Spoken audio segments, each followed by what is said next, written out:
I bet there were some people with like bestiality fetishes that were really looking forward to seeing the R-rated version of this movie with Air Bud getting it on with his lucky girl. In Air Bud 3-year-old pup, Buddy the dog gets lucky, and him and Josh grasp the concept of soccer. So this movie picks up about where the last one left off, with Patrick marrying Josh's mom, and I immediately noticed something was different about this movie, and that was they changed the actors for Josh's mom and Patrick, which kind of sucked because I didn't mind Josh's mom in the first two movies, and now that she was basically replaced by a different actor, that character would have a smaller role in these movies. So overall, this movie wasn't as bad as Golden Receiver, but I still found a lot of problems with it.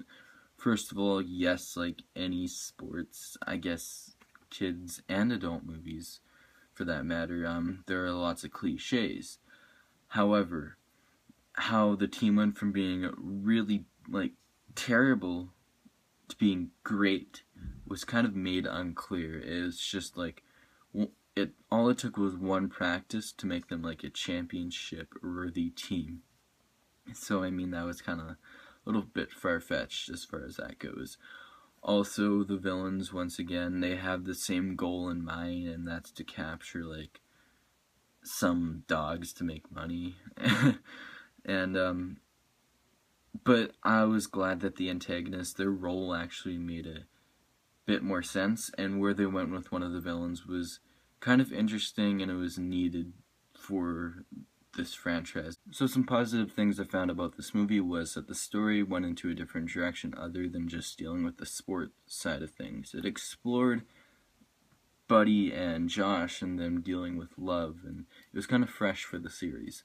Also, the score is back, and it's played in more parts than just like here and there in the second one, which I'm actually really happy about because the theme for these movies are really good. So yes, this movie isn't as bad as the second, but nor is it as good as the first. Air Bud World Pup gets a 4.5 out of 10. I would have given this a slightly higher rating, but I was thinking back afterwards to this movie and I asked myself two questions.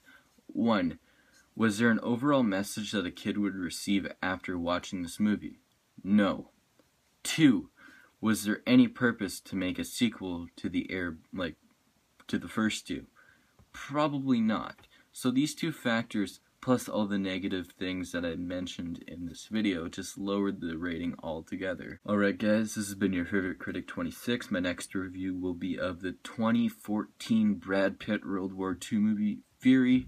And then after that, I'm gonna review another movie before I tackle Air Bud 5. I know I'm skipping 4.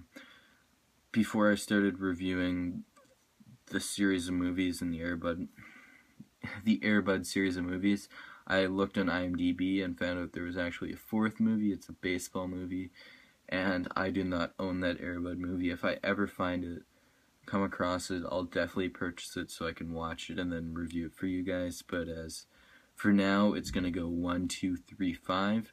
So yeah, catch me on my next review soon. Alright guys, see you next time.